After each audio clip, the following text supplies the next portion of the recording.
So major attack by Indian navy. So ఇప్పటికే Indian navy, Indian army, అటు military and వాయుసేన మొత్తం కూడా అన్ని త్రివిధ దళాలు యాక్టివేట్ అయిపోయాయి.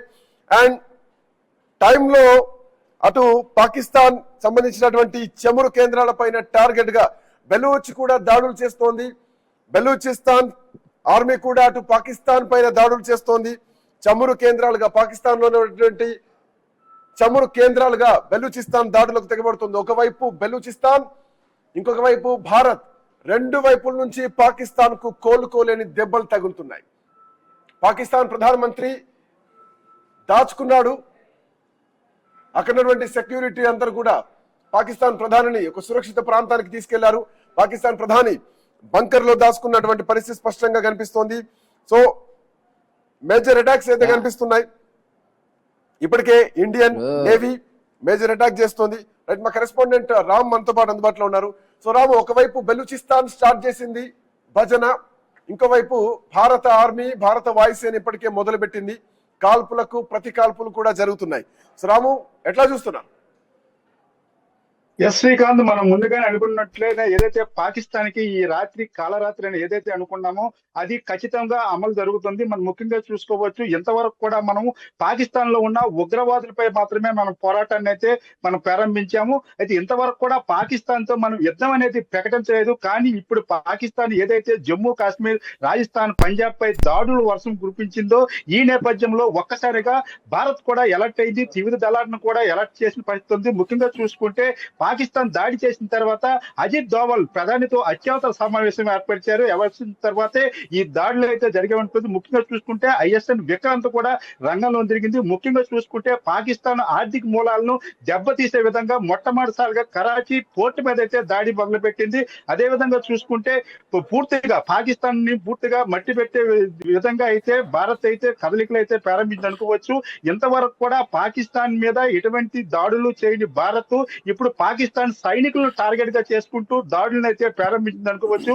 ముఖ్యంగా చూసుకుంటే భారత్ ఎమోషనల్ తో పాకిస్తాన్ ఆడుకుంటుంది అనుకోవచ్చు. ఎందుకంటే పహల్గామ్ దాడి తర్వాత భారత్ లో ఉన్న ప్రతి ఒక్క పౌరుడు, సామాన్య పౌరుడి నుంచి కూడా ఒక ఎమోషనల్ గా ఫీల్ అయ్యాడు. మనం చూసుకోవచ్చు, ఎంత అర్ధరాత్రి అవుతున్నా సరే బార్డర్ లో సైనికులు యుద్ధం చేస్తుంటే భారతదేశం యావత్ కూడా నిద్ర లేకుండా టీవీల దగ్గర నిక్షిప్తమై ఉన్న పరిస్థితి కనిపిస్తుంది. ఈ నేపథ్యంలో భారత్ ఎంత ఎమోషనల్ గా ఉందో అర్థం చేసుకోవచ్చు. పూర్తిగా చూసుకుంటే పాకిస్తాన్ భారత్ పై గెలవలేదని తెలిసినప్పుడు కూడా మేకపోతు గాంభీర్యాన్ని పాకిస్తాన్ ప్రదర్శిస్తుంది అనుకోవచ్చు.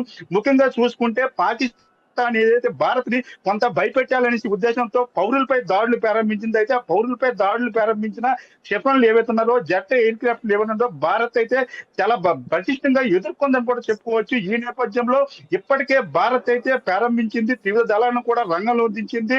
పాకిస్తాన్ పై విరుచుకుపడుతున్న పరిస్థితి కనిపిస్తుంది. పాకిస్తాన్ లో ఉన్న ఆర్థిక మూలాలను దెబ్బతీసే విధంగా అయితే దాడులను అయితే ప్రారంభించింది అనుకోవచ్చు.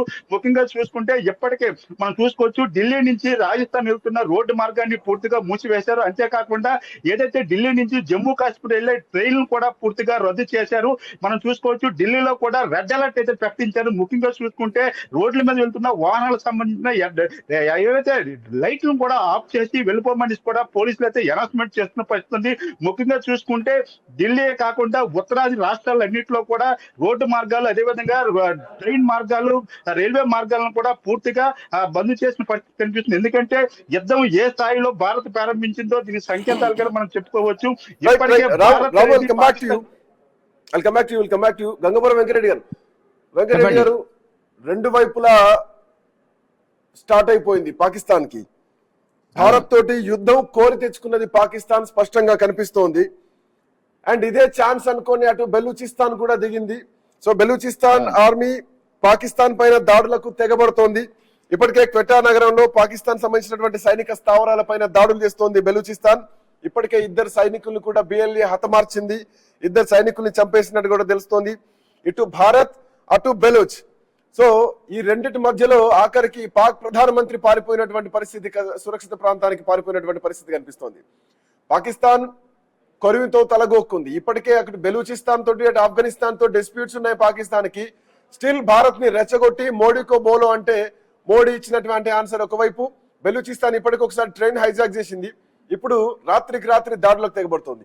సో పాకిస్తాన్ సిస్టమ్ మొత్తం కూడా ఏదైతే ఈ వెపన్ సిస్టమ్ ఉందో సిస్టమ్ మొత్తం కూడా డిస్ట్రాయ్ చేస్తున్నాం ఇప్పటికీ. సో ఈ ఈజీ వే అవుతుంది, బెలూచిస్తాన్ కూడా ఈజీ అవుతుంది అండ్ భారతదేశానికి కూడా చాలా ఈజీ అవుతుంది. వెళ్ళడం కొట్టడం రావడం, this the very easiest time now. So Pakistan పరిస్థితి ఏంటి అన్నది ఇక్కడ ఒక క్వశ్చన్ మార్క్ కనిపిస్తుంది. ఉక్కిరి బిక్కిరి కనిపిస్తుందా?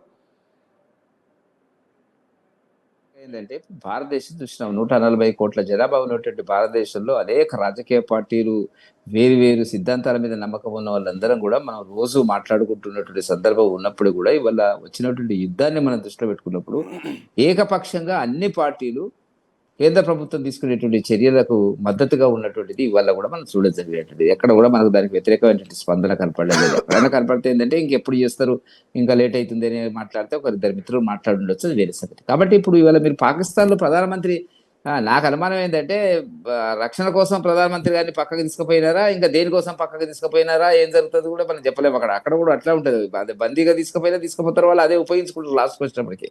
కాబట్టి ఇప్పుడు ప్రధానమంత్రి గారు ఏమీ చేయలేనటువంటి ఒక నిస్సహాయ పరిస్థితికి వచ్చిండు అనేటువంటిది ఆర్మీ భావిస్తే ఆర్మీ టేక్ ఓవర్ చేస్తుంది. అక్కడ టేక్ ఓవర్ చేయడానికి కారణం ఇప్పుడు మీరు చెప్పినట్టుగా బలూచిస్తాన్ నుంచి జరుగుతున్నటువంటి యుద్ధం, ఒక రకమైనటువంటి పోరాటం, ఉద్యమం నడుస్తుంది. అక్కడి నుంచి ఇక్కడ తాలిబాన్లు కూడా చేసేటువంటి కార్యక్రమాలు ఉంటుంది. అష్టదిగ్బంధం అంతర్గత సమస్యలు ఒకటి, భారతదేశం విరుచుకపడుతున్నటువంటి పరిస్థితులు అది క్రియేట్ చేసుకున్నారు వాళ్ళు. భారతదేశం విరుచుకపడాలనేటువంటి ఉద్దేశం ఏమి లేదు. ఇప్పుడు వాళ్ళకి సంబంధించినటువంటి అన్ని ముఖ్యమైనటువంటి ఆర్ముకు సంబంధించినటువంటి కేంద్రాల మీద, వాటికి నౌకలకు సంబంధించింది కానీ, లేకపోతే ఈ సిస్టమ్స్ ఏవైతే ఎయిర్కు సంబంధించిన సిస్టమ్స్ కానివ్వండి, వీటన్నిటి మీద భారతదేశం మరి దాడి అనేటువంటిది పెంచడం జరిగింది. కాబట్టి వాళ్ళు తట్టుకోవడం కష్టం అండి. ఎందుకంటే వాళ్ళు ఏ రకంగా తట్టుకునే పరిస్థితి లేదు. వాళ్ళకి ఆలోచన ఇక పిచ్చోడి చేతిలో రాయి, ఇక ఆలోచన అట్లాగే ఉంటుంది. పాకిస్తాన్లో ఉండేటువంటి ఇస్లాం టెర్రరిజంలో ఉండేటువంటి ఒక భావజాలం ఏంటంటే, నా చెల్లెదేవు నడవని ఏం కాదు అనేటువంటి పద్ధతిలో ఎవడైంది అనేటువంటి పద్ధతిలో వాళ్ళకు ఉంటుంది. కాబట్టి దాని ప్రభావం చాలా 50-60 సంవత్సరాలు వాళ్ళు పాకిస్తాన్లో ఇది పెంచి పోషించినారు. వాళ్ళు ఆ పోషించే కాశ్మీర్ కేంద్రంగా దాన్ని రాజకీయాలు చేయడము, ధ్వంసం చేయడము, దాడులు చేయడం జరిగింది. కాబట్టి ఈ పరిస్థితి లోపల అక్కడ ఉండే ప్రధానమంత్రి గారు ఏంది అనేది చూడాలి. ఎందుకంటే ప్రధానమంత్రి రక్షించలేనటువంటి పరిస్థితిలో ఉంటే, నివాసంలో ఉండే ప్రధానమంత్రి రక్షించలేని పరిస్థితిలో ఉంటే డెసిషన్ మేకరే ప్రధానమంత్రి అయితే, ప్రధానమంత్రి వెళ్ళి దాచుకుంటే అక్కడ ఆర్మీ చీఫ్ ఆర్మీ చీఫ్ ఉండడు, అదే యుద్ధం స్టార్ట్ అయితే ప్రధానమంత్రి ఉండరు. సో పాపం పాకిస్తాన్ పరిస్థితి ఏంటా అనేది ఇప్పుడు ప్రపంచం అంతా ఆలోచిస్తున్నటువంటి పరిస్థితి కనిపిస్తుంది. ఉన్న చోట రక్షణ ఇవ్వాలి ఆర్మీ. ఏది ప్రధానమంత్రి గారికి ఎక్కడో తీసుకుపోయిందంటే ఎందుకు తీసుకుపోయిందో ఏదో కొంత నాకైతే తెలుస్తుంది. దేశ ప్రజలకు రక్షణ ఇవ్వాల్సినటువంటి ప్రధానమంత్రి వెళ్ళి బంకర్ లో దాచుకుంటే దేశ ప్రజలు ఇప్పటికే ఆర్మీ, పాకిస్తాన్ ఆర్మీ సోల్జర్స్ అంతా కూడా రాజీనామాలు చేసి వెళ్ళిపోతున్నారు, వెనకడుగేసి వెళ్ళిపోతున్నారు. అండ్ మన చర్చలో కూడా చాలా సందర్భాల్లో వచ్చాయి, వాళ్ళ జెట్ ఫ్లైట్ లేస్తే అవి లేపేటువంటి వ్యక్తులు కూడా లేరు, అంత శక్తి కూడా ఎవరికి లేదు, లేచినా వెంటనే కూలగొడతాం అని చెప్పేసి మన చర్చలోనే రావడం జరిగింది.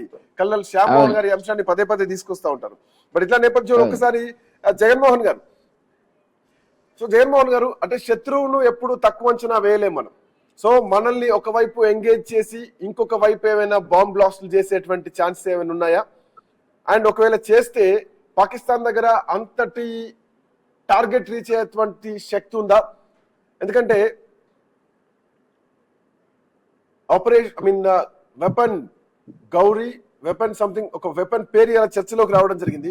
2000 కిలోమీటర్లు, 1500 నుంచి 2000 కిలోమీటర్ల వరకు కూడా కొట్టేటువంటి శక్తి దానికి ఉంది అని. సో అట్లాంటి వెపన్లు వాడేటువంటి అవకాశం పాకిస్తాన్కి ఏమైనా ఉంది. అండ్ మోర్ ఓవర్ ఏంటంటే కొన్ని సీ ఏరియాస్ ఏవైతే ఉన్నాయో, విశాఖపట్నం లాంటి ప్లేసెస్ లో మనకు సబ్మెరైన్స్ ఉన్నాయి.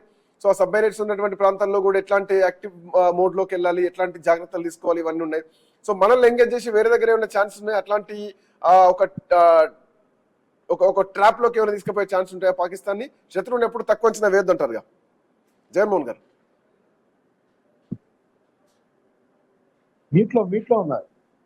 జగన్మోహన్ గారు మ్యూట్ లో ఉన్నారు, ప్లీజ్. శ్రీకాంత్ గారు చెప్పింది sorry, you are trying to say something అండి. Srikanth garu, you want to say something? మనల్ని ఎంగేజ్ చేసి వేరే దగ్గర అటాక్ చేసేటువంటి ఛాన్స్ ఏమైనా ఉంటాయా? No, I have understood your question. ఇంకో రెండో శ్రీకాంత్ గారు కూడా ఉన్నారు కదా, ఆయన ఏదో అనుబోతుంటే ఆగాను నేను. Okay, so I will continue with what I'm saying.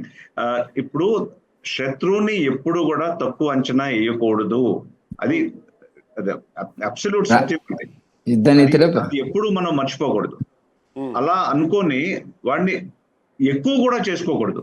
చాలా కాలం మనము అనవసరంగా పాకిస్తాన్ కి అన్డ్యూ క్రెడిట్ ఇస్తూ ఎప్పటికప్పుడు మనం వెనకడుగేసి చాలా పొలైట్ గా we have accepted a lot of non sense from them. అలాంటిది ఇప్పుడు చేయాల్సిన లీడర్షిప్ లో అసలు ఆ ఆలోచనే లేదు. సో అది first fantastic change from the leadership side. Next coming back to your question of what kind of వాళ్ళ దగ్గర ఎలాంటి ఆయుధాలు ఉన్నాయి, ఏదైతే చాలా దూరం రావచ్చో. మూడో పార్ట్ మీరు అడిగింది విశాఖపట్నం ఏదైతే ఉందో, పిఎన్ఎస్ గాజీ 1971 లో కూడా ఇక్కడ దాకా వచ్చింది కాబట్టి వాళ్ళకి ఇంకా సబ్మెరీన్స్ ఉన్నాయి కాబట్టి రావచ్చా, అంతే కదండి? ఎగ్జాక్ట్లీ, అవును. So step by step first step వాళ్ళని తక్కువ అంచనా అయ్యక్కర్లేదు. At the same time practical గా అన్ని ఎసెట్స్ వాళ్ళు చూసుకున్నా కూడా మనం వాళ్ళకన్నా ఒక 10 రెట్లు మంచి పొజిషన్ లోనే ఉన్నామండి. సో అది ఫస్ట్. సెకండ్ పార్ట్ చాలా జాగ్రత్తగా చూస్తే వాళ్ళ దగ్గర మనతో పాటు మిసైల్ టెక్నాలజీ వాళ్ళు డెవలప్ చేసుకున్నారు. ఏక్యూ ఖాన్ అనే సైంటిస్ట్, మనకు అబ్దుల్ కలాం గారు ఇక్కడ ఎలా అయితే స్పియర్ చేశారో ప్రోగ్రామ్స్ ని, ఇక్కడ ఏక్యూ ఖాన్ అనే ఆయన he was a rogue scientist who worked with NASA and worked in Europe. వచ్చి చైనీస్ హెల్ప్ తో, నార్త్ కొరియా హెల్ప్ తో they created the entire rocket systems, also developed the nuclear program. Exactly, ఈ రెండు కూడా వాళ్ళ హస్తం ఉంది. వాళ్ళకి ఇప్పుడు ఉన్న మిసైల్స్ ఏంటంటే హతఫ్ 1, 2, 3, 4 ఉన్నాయి, విచ్ ఆర్ సిమిలర్ టు మన పృథ్వీ మిసైల్స్ ఏదైతే ఉన్నాయో అలాంటివి అన్నమాట.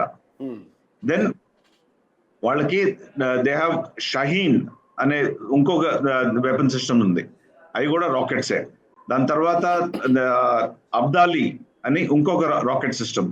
Last most powerful of them is Gauri, not Gauri, గోరి. యా, మొహమ్మద్ గోరీ ఉన్నాడు కదా, ఎవరైతే మనం సోమనాథ్ మందిర్ మీద దాడులు చేశాడో ఆ దరిద్రుడి పేరు అన్నమాట. Sorry, I hope I'm permitted to say it. So అంటే సార్ జగన్మోహన్ గారు, అంటే ఈ వెపన్స్ అన్ని కూడా ఇప్పుడు మనం మాట్లాడుకున్న ఆఖరికి ఘోరీ వెపన్ వరకు ఇవన్నీ కూడా భారత్ ను టార్గెట్ చేసుకొని క్రియేట్ చేసినటువంటి వెపన్సే. భారతదేశంలోని ప్రధాన నగరాలని టార్గెట్ చేస్తూ వాటి కోసమే క్రియేట్ చేసిన నగరాలే. బట్ ఇప్పుడున్నటువంటి ఈ అగ్రెసివ్ మోడ్ లో పాకిస్తాన్ వాటిని బయటికి తీస్తుందా? తీస్తే ఎట్లాంటి పరిస్థితులు ఉంటాయి? ప్రపంచ దేశాల ఎట్లాంటి పరిస్థితులు ఉంటాయి? మన దగ్గర ఎట్లాంటి రియాక్షన్ ఉంటుంది? వాళ్ళు ప్రతిసారి ఒక వెపన్ డెవలప్ చేసినప్పుడు దానికి కౌంటర్ గా మనం definitely we have built counter systems అండి. సో మనం వాళ్ళు ఎలాంటి వెపన్ లాంచ్ చేసినా సరే దాన్ని కౌంటర్ చేయగలిగే కేపబిలిటీ మనకుంది. ఒకటి, ఆ వెపన్ కౌంటర్ అంటే ఆ వెపన్ ని డిస్ట్రాయ్ చేయడానికి అనేది. రెండోది వాడు అలాంటి వెపన్ ఒక్కటేస్తే మనం 10 వేయచ్చు, వాడు 10 వేస్తే మనం 100 వేస్తాం. మన దగ్గర మన డిఫెన్స్ సిస్టమ్స్ క్రాస్ చేసుకొని, సరే వాడు 10 వేస్తే వెపన్ సిస్టమ్స్ క్రాస్ చేసుకొని 5 వచ్చినాయి అనుకున్నాం. 5 వస్తే ఎంత డ్యామేజ్ చేయగలరండి? ఒక లెట్స్ సే 5 సిటీస్ కొంతవరకు డ్యామేజ్ చేస్తారు, కానీ మన 100 వెళ్తే పాకిస్తాన్ మిగలదు. So it is self destruction కోరుకొని ఇలాంటి వేషం వేస్తేనే అక్కడ అలాంటి వెపన్ ని లాంచ్ చేస్తారు. లేదు మనం కూడా బతకాలి, మిలిటరీ వరకు పర్వాలేదు, వాళ్ళని తనుకొనివ్వండి అనుకుంటే వేరే రకంగా ఉంటుంది. బట్ జగన్మోహన్ గారు, ఇప్పటికే ఒక యుద్ధ వాతావరణం కనిపిస్తోంది. సిడిఎస్ తో పాటు త్రివిధ దళాధిపతులతో కేంద్ర మంత్రి రాజ్నాథ్ సింగ్ ఇప్పటికే సమావేశమయ్యారు.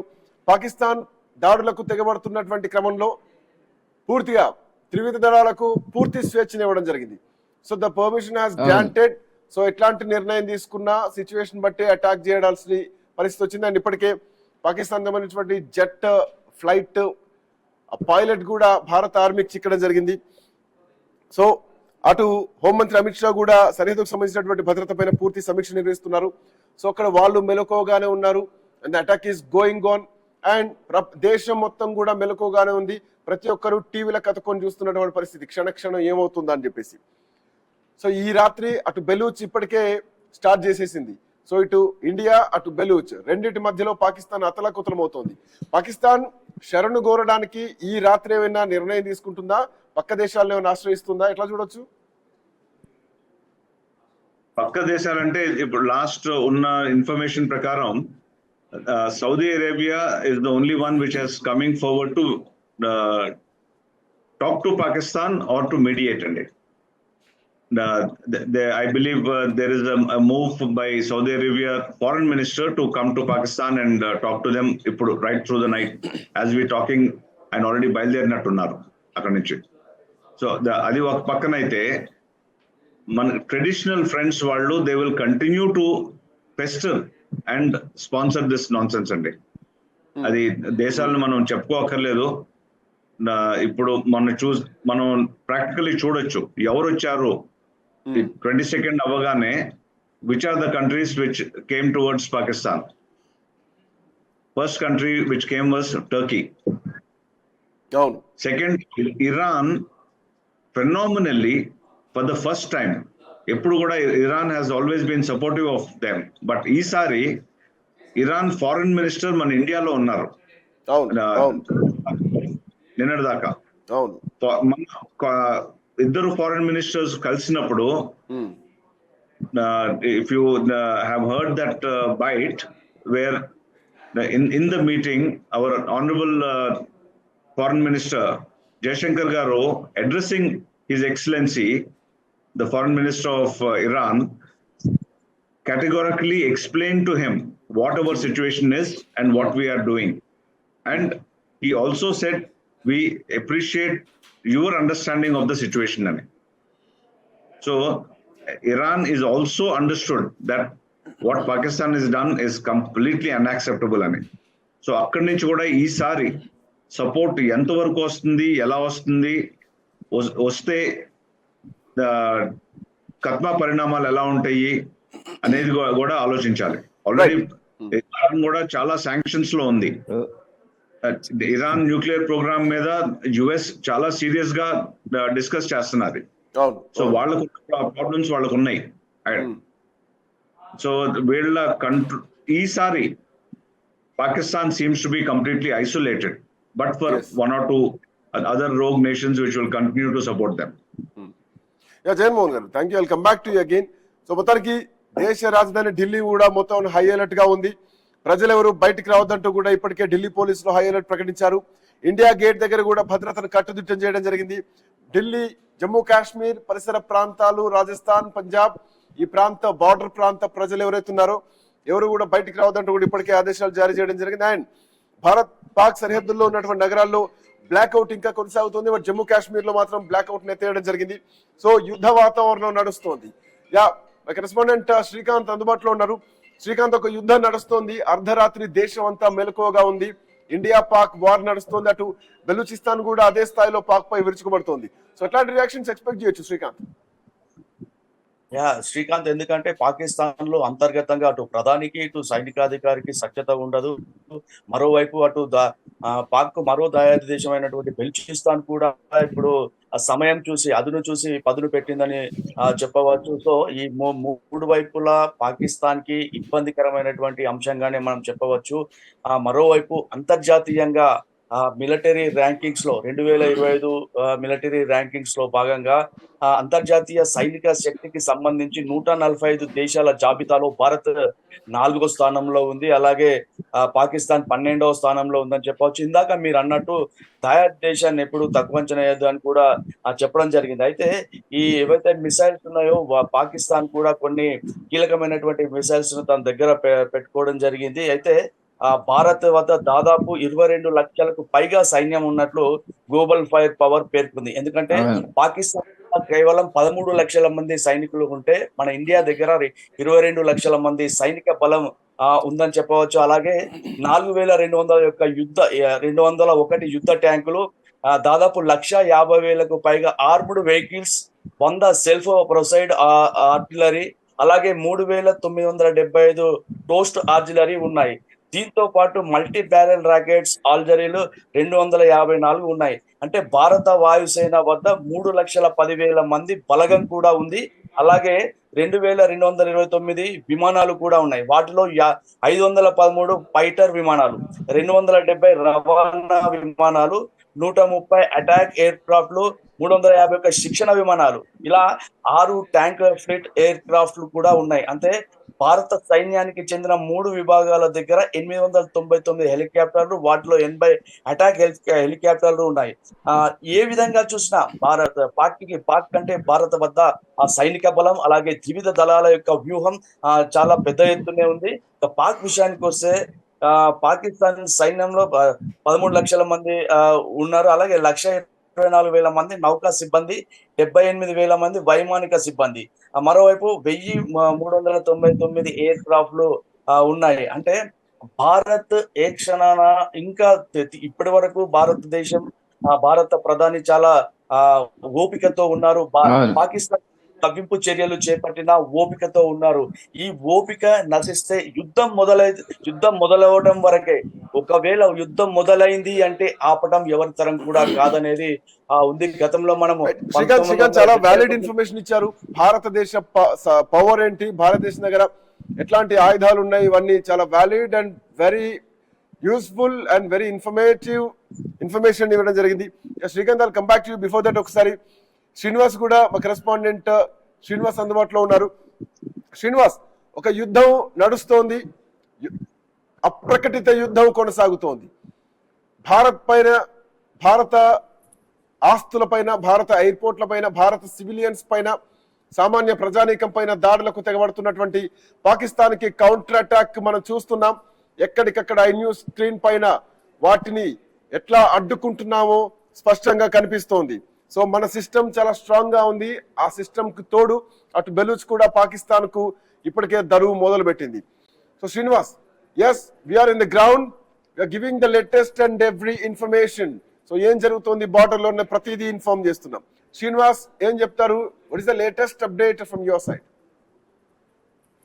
శ్రీకాంత్, ఏదైతే పహల్గామ్ ఉగ్ర దాడికి ఇటు కౌంటర్ అటాక్ అయితే ఆపరేషన్ సింధూర్ పేరుతో అయితే ప్రారంభించారు. అయితే ఇప్పటికీ ఆపరేషన్ సింధూర్ అయితే కొనసాగుతోంది. అయితే ఇటు భారత్ ఆర్మీ చేసిన దాడిలో మాత్రం ఎక్కడా కూడా పాకిస్తాన్ ఉగ్రమూకల స్థావరాలు 9 వాటిపైనే దాడి చేసింది తప్ప సివిలియన్స్ పైన కానీ లేదనుకుంటే పాక్ ఆర్మీ పైన ఎక్కడ కూడా దాడి చేసిన సందర్భాలు అయితే.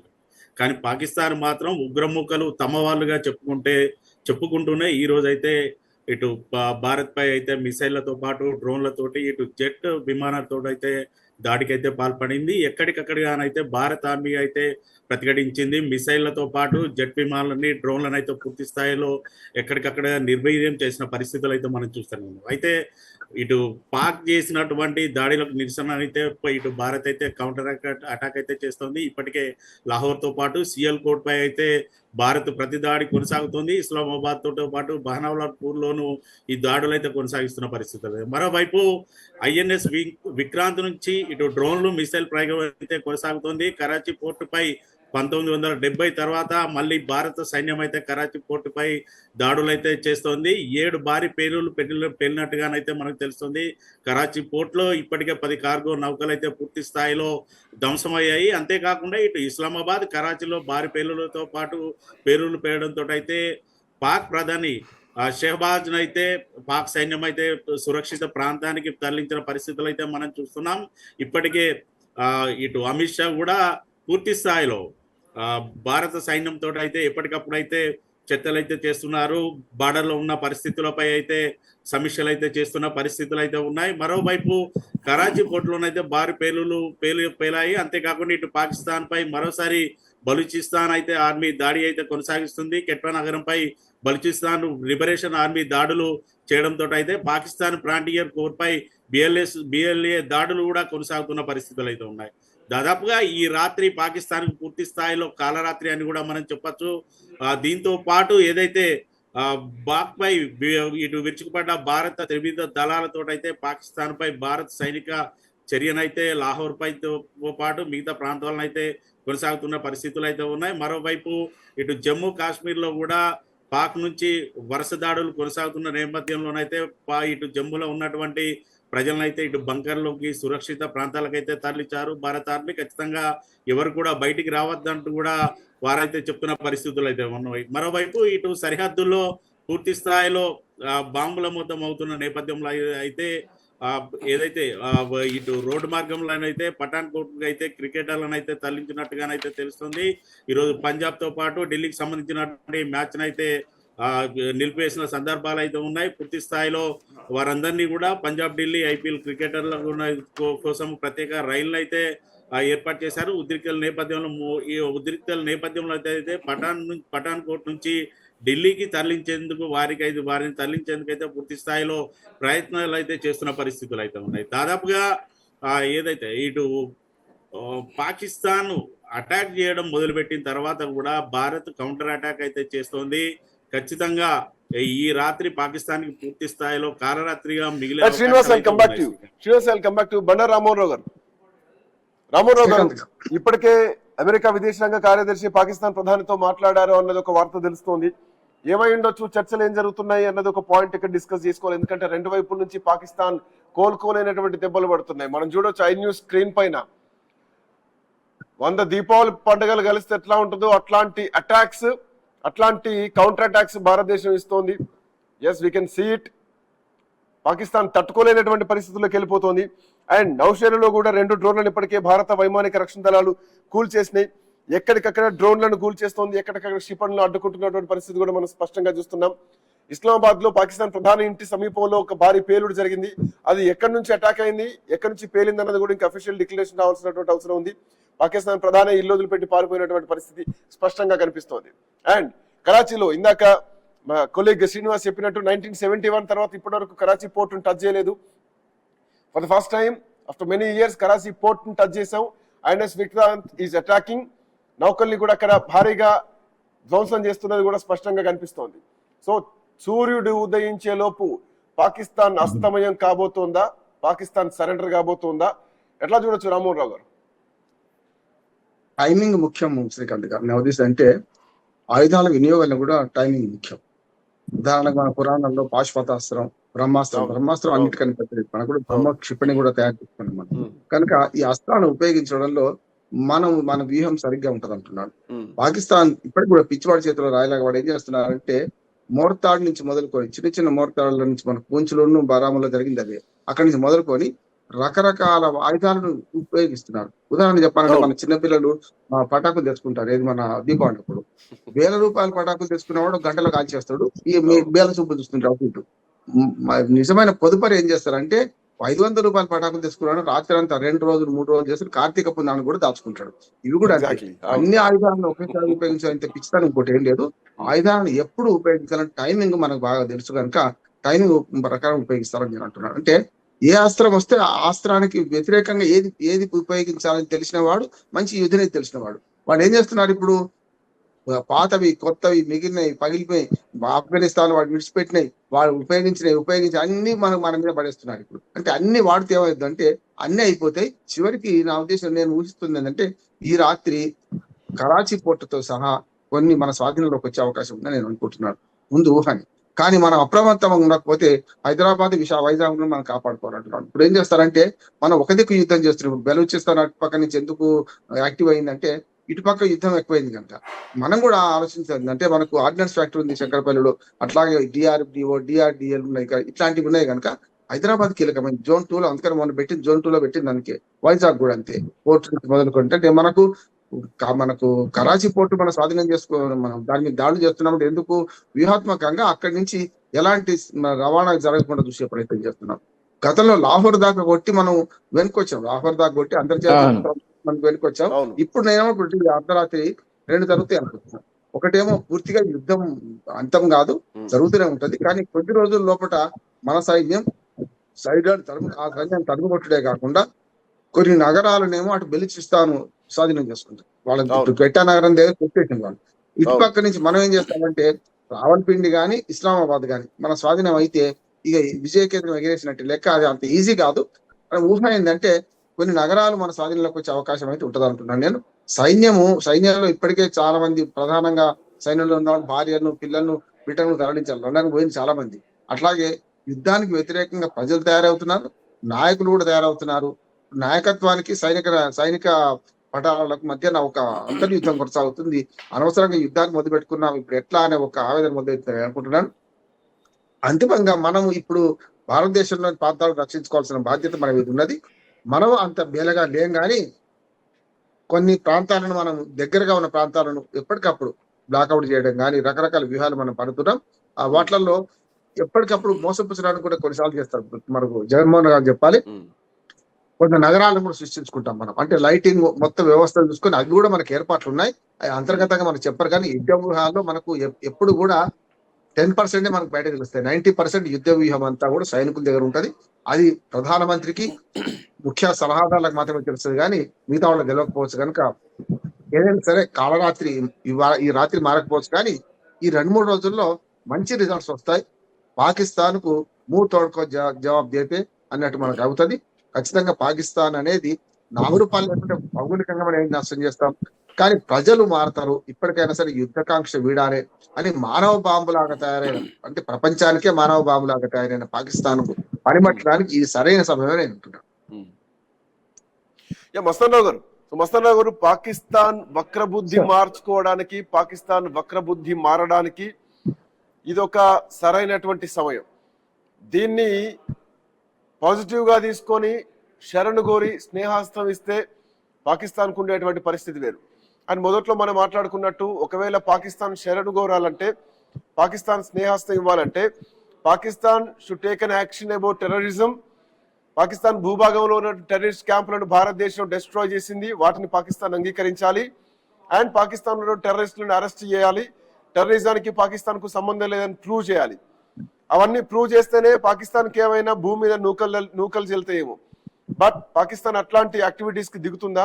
తప్పులు ఒప్పుకుంటుందా? ఉగ్రవాదాన్ని తీసేస్తుందా? ఒప్పుకుంటుందా? ఉగ్రవాదులను అరెస్ట్ చేస్తుందా? పాకిస్తాన్ ఆర్మీని ఉగ్రవాదుల్ని వేరు చూడలేదు, ఒక షాడో లాగానే చూడొచ్చు. సో పాకిస్తాన్ ఏం డెసిషన్ తీసుకున్నా పాకిస్తాన్ ఈ రోజు ప్రపంచం ముందు దోషిగా నిల్చోవాల్సిందే. సో పాకిస్తాన్ డెసిషన్స్ ఎట్లా చూడొచ్చు? శ్రీకాంత్ గారు, మీరు ఇందాక ఈ బులెటిన్ ఓపెనింగ్ రిమార్క్స్ లో చెప్పారు, పాకిస్తాన్ కి సంబంధించి తొలి నుంచి కూడా అపజయం పాలవుతున్నా కూడా ఎక్కడ కూడా కుతంత్రాలు లేకపోతే ఉగ్రవాదులతో కలిసి పన్నాగాలు పనటాలు ఎక్కడ వినాలి. అంటే మరి ఆ నేల మహత్వం ఏంటో నాకైతే తెలియదు. పాకిస్తాన్ నేల మహత్వం లాగా ఉంది. ఎందుకంటే అక్కడ నాయకులు కావచ్చు, ఎందుకంటే ముషారఫ్ లాంటి వాళ్ళు కూడా సైనిక తిరుగుబాటు చేసి అధికారాన్ని చేకించుకుంటారు. అదేవిధంగా ఇప్పుడు ఇమ్రాన్ ఖాన్ కి సంబంధించి జైల్లో పెడుతుంటారు. అంటే ఎక్కడ కూడా వాళ్ళు సరైన ధర్మబద్ధంగా పరిపాలన కానీ డెమోక్రటిక్ గా కానీ ఎక్కడ కనపడుతుంది. వాళ్ళు ఒక పక్కన 1971లో 93,000 మంది సైనికులు లొంగిపోయారు, భారత్ క్షమాభిక్ష పెట్టిందన్నా కూడా ఆ కృతజ్ఞత అనేది ఎక్కడ కనపడతలేదు. వాళ్ళు మాట్లాడితే కాశ్మీర్ మాదంటారు. అక్కడ ఉగ్రవాద సంస్థలు ఇప్పుడు లష్కర్ తోయిబా కానీ, హిజ్బుల్ ముజాహిదీన్ కానీ, ఇప్పుడు ది రెసిస్టెంట్ ఫ్రంట్ కానీ ఇవన్నీ వేళ్ళునుకుంటా ఉన్నాయి. 40,000 శిబిరాలు అక్కడ పాకిస్తాన్ బోర్డర్ ఏమిటా ఉంటా ఉన్నాయి. అంటే దానికి కారణం ఏంటి?